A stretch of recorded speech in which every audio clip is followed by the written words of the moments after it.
If you see launch error 30005 in ARC Raiders, don't worry.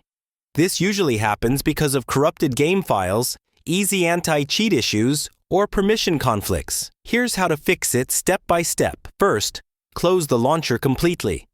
Check Task Manager and make sure no ARC Raiders or easy anti-cheat processes are running. Next, run the launcher as administrator. Right-click the ARC Raiders launcher and select Run as administrator to avoid permission problems. Now, repair Easy Anti-Cheat. Go to the game's installation folder, Easy Anti-Cheat. Easy Anti-Cheat setup.exe.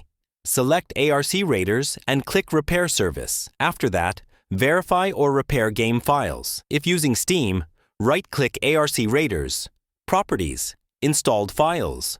Verify integrity of game files.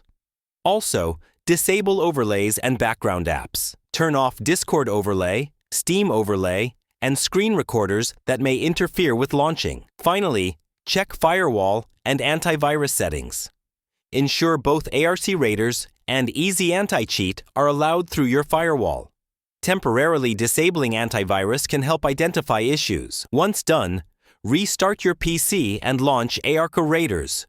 Launch error 3005 should now be resolved. If this tutorial saved you time, like the video, subscribe to LearnBase, and ask your next question below.